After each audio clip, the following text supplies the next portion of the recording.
क्या कुछ हुआ था पटना एम्स में जब उनको लाया गया था? वहाँ पे उनका हेल्थ चेकअप के लिए लाया गया था। आरबीएस देखा गया, रैंडम ब्लड शुगर जो हम लोग बोलते हैं, वो 99 मिलीग्राम पर डीएल था। एवरेज रेंज में था, वो नॉर्मल अंडर नॉर्मल था। वो कहीं ना कहीं और 1-2 दिन एक्स्ट्रा वो फास्टिंग रखते हैं तो हाइपरग्लाइसेमिया का भी शिकार वो हो सकते हैं, बेहोश भी हो सकते हैं। बेहोश भी हो सकते हाँ, हैं? डेफिनेटली। जब पूरा हेल्थ चेकअप का बात हुआ तो सर ने बोला, भाई मैं तो आमरण अनसर किया हुआ हूँ, तो I will not aloe.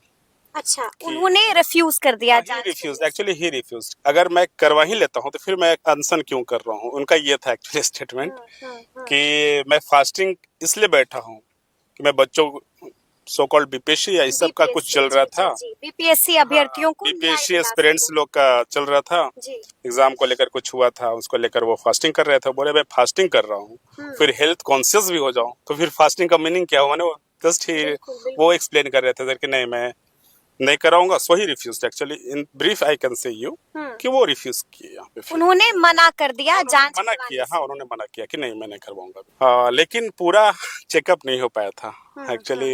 Police नहीं करा पाई क्योंकि सर ही नहीं, उन्होंने रिफ्यूज किया था तो नहीं करा पाया, उन्होंने नहीं करा पाए। उसके बाद हमने देखा कि उन्हें पुलिस एम्बुलेंस में बिठाती है और लगभग 5 से 6 घंटे तक घुमाती ही रहती है।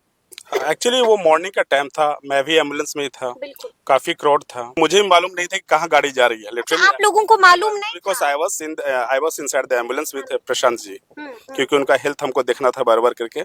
उनका पल्स भी हल्का कम हो जा रहा था, हार्ट बीट में भी इशू हो रहा था। एम्स से जब निकल के वो एम्बुलेंस में बैठे हैं तब उन्होंने कंप्लेन किया था कि डॉक्टर साहब मैं सफोकेशन फील कर रहा हूँ। Then I moved inside the ambulance. फिर उनको बताया कि ठीक है सर। फिर एम्बू बैग से उनको ऑक्सीजन वगैरह भी हमने दिया। फिर सर तब जाके नॉर्मल उन्होंने महसूस किया। चूंकि मॉर्निंग था, फोग भी बहुत ज्यादा था, तो हम लोग जब निकल रहे थे तो मुझे लिटरली मुझे पता नहीं था कहाँ जा रहे हैं हम लोग। यानी कि ना आपको पता था कि कहाँ जा रहे हो और ना ही प्रशांत किशोर को पता था? नहीं पता था, नहीं, हम उनको ही पता नहीं था। He was also asking me, doctor साहब को कुछ पता चल रहा है क्या, कहाँ हम लोग जा रहे हैं? सर सॉरी, मुझे भी पता नहीं चल रहा है क्योंकि फोग है सर, पता नहीं है मुझे जो। और फिर उन्होंने बहुत सारी बातें की। मैंने उनसे पूछा भी कि सर इतना दिन से फास्टिंग कर रहे हो, मैंने अब थकान पूरा महसूस होना चाहिए था। नहीं नहीं, आई वाज वेरी सरप्राइज्ड कि वो जब बात कर रहे थे उनकी बात में एनर्जी थी। लिटरली आई एम सेइंग, अच्छा, हाँ, he was feeling very energetic. Doctor साहब मैं पूरा ठीक हूँ, आप बस मेरा जो भी ऊपर से लगता हो वो बस ख्याल करते रहिए, देखते रहिए, बट मैं फाइट करूंगा। अब भी मैंने हिम्मत नॉट गोइंग टू पॉज, मैं पॉज नहीं। हाँ, ये बटन दबाने नहीं जा रहा हूँ फास्टिंग का, ये प्ले ही रहेगा। ये प्ले ही रहेगा, पॉज बटन नहीं दबेगा। अच्छा डॉक्टर साहब, काफी देर तक आप दोनों साथ में थे, तो प्रशांत किशोर के चेहरे पर डर दिखा, गुस्सा दिखा, मायूसी दिखी? लिटरली ही वाज नॉट, बोले ना जो डर आप बोल रहे हैं, मायूसी, कहीं नहीं दिखा। डर नहीं दिखा कि पुलिस लेकर जा रही है, कहाँ जा रही है कुछ पता नहीं? कह रहे थे भाई पुलिस लोग ही मेरी कोऑपरेट कर रहे हैं। अच्छा। वो मुझे लगा उनसे भी वो अनोय होंगे, पुलिस वाला से वो अनोय नहीं थे। अनोय नहीं? No, he was literally not annoyed. वो बोले नो नो नो, वो बोले कि उनका काम है, they are performing their duties. Doctor साहब आप अपनी ड्यूटी कर रहे हैं। उनको मैं पूछा कि सर हो सकता है कोई गुस्सा? बोले नहीं, मुझे कोई गुस्सा नहीं है डॉक्टर साहब, और मैं खुश हूँ।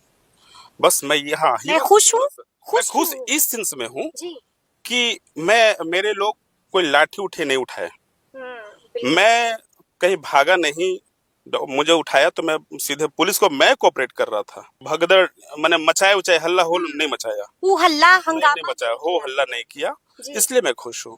और मैं बिल्कुल गांधी जी के रास्ते से मैं शांति इसी तरह मैं फास्टिंग करूंगा। अच्छा, जिक्र किया था गांधी जी? या he was talking about Gandhi ji. वो बोल रहे थे कि भाई गांधी, वो एक बड़ा अच्छा कहानी एक बता रहे थे गांधी जी के बारे में। कहानी भी सुना? हाँ, कहानी भी सुना रहे थे गांधी जी के बारे में कि गांधी जी इसी तरह फास्टिंग कर रहे थे। उनकी वाइफ भी बोलती थी कि भाई, तो फिर वो कंटिन्यू किए because he was getting support from his wife, और वो इसलिए कर रहे थे। उन्हें बड़ा अच्छा वाक्य बोला कि डॉक्टर साहब आप डॉक्टर हैं, अगर पूरा करोड़ रुपया आपको मिल जाए तो आप खुश हैं? हमने हाँ सर खुश तो हैं, मैंने ह्यूमन टेंडेंसी है, मैं खुश हूँगा।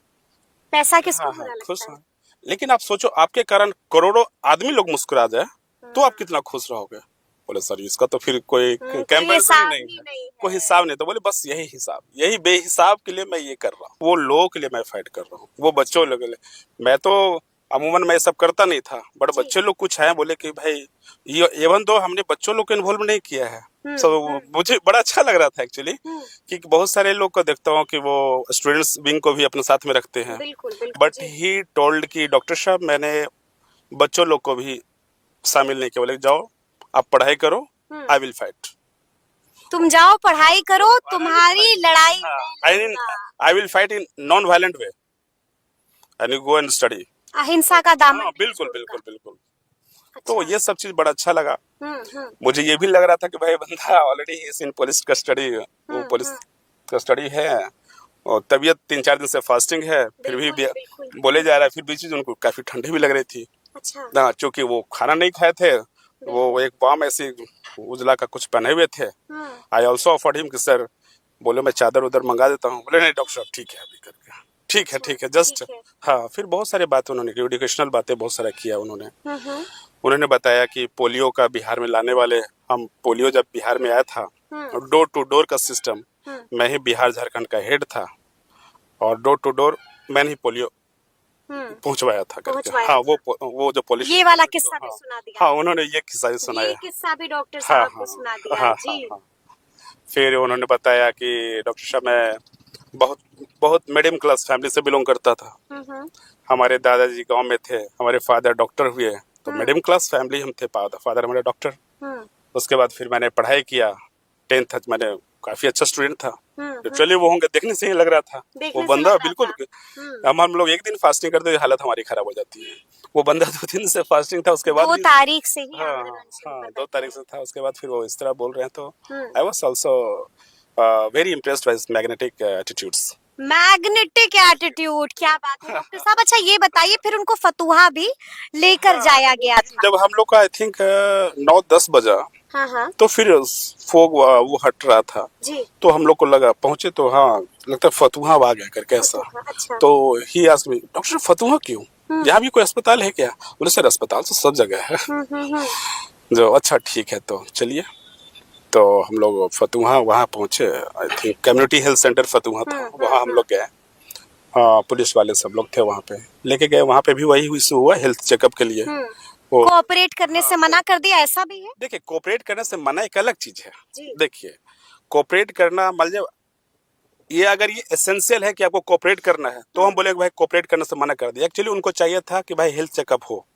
जब वो ये पर्सनल डिसीजन है, मेरा हेल्थ का, मेरा फिजिकल का जो भी चीज, ये मेरा पर्सनल डिसीजन है, इससे हम जबरन किसी को नहीं करने दे सकते, जबरदस्ती नहीं कर सकते। इवन मेरी वाइफ भी अगर होगी, मैं चाहूंगी नहीं आप मेरा टेम्परेचर नहीं नाप सकते, तो मैं नहीं, वो नहीं नापेंगी, ये मेरा पर्सनल राइट है।